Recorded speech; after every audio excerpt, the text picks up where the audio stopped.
Morning, everybody. Happy Father's Day. Special shout out to all the dads. Hope you had a great day yesterday.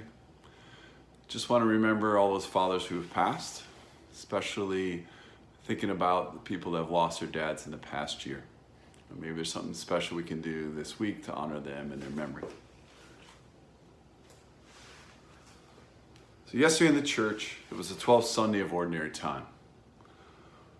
Other than a couple of feast days between now and the end of November, Ordinary Time is what carries us to Advent. Ordinary, the everyday, the usual, the expected, even the simple. But isn't that where the magic happens? In the ordinary. Like times around the kitchen table, or hanging out, preparing a meal.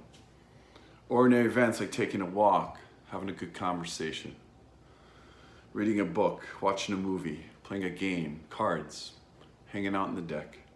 Ordinary things that often, when fully present to, become extraordinary. Doing ordinary things with extraordinary presence or love is what I think makes a good day. And you string enough of these good days together and you make a good life. Ordinary. As Mother Teresa was often caught saying, the world doesn't need any more extraordinary things. It needs ordinary things done with extraordinary love. Extraordinary love. Extraordinary presence and listening are the great gifts of love. Perhaps that's how we combat fear. Fear that seems to dominate so much of the day-to-day in our lives and even our world. So what's ordinary about the summer of 2020? I tell you one thing, it's anything but ordinary. Sure, school's winding down.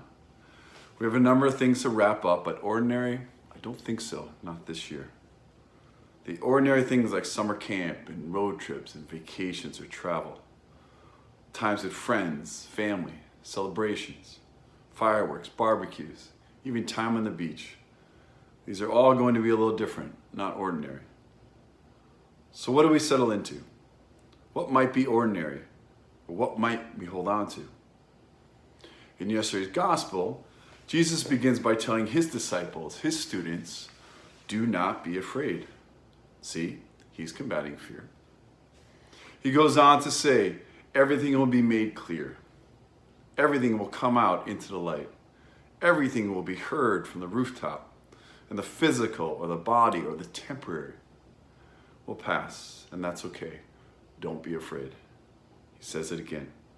Every hair in your head has been counted.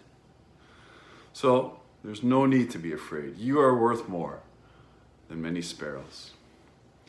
3 times in this brief verse that Matthew shares, Jesus tells us not to be afraid. 3 times. It's got to be important. In this, he also tells us to trust, to let go, to be present, to believe. Believe that God is with us, and that all things will work out in the end. And if they haven't worked out, then perhaps it isn't the end. So don't be afraid. Doesn't it sound simple? Ordinary. Wouldn't this ability to trust be great? Wouldn't it be freeing, even life-giving? So perhaps that can be our focus this week, to listen to Jesus when he says, don't be afraid, to truly listen. Not to be dismissive. Yeah, I got it. Don't be afraid. I got it. No problem. But to truly let the words in.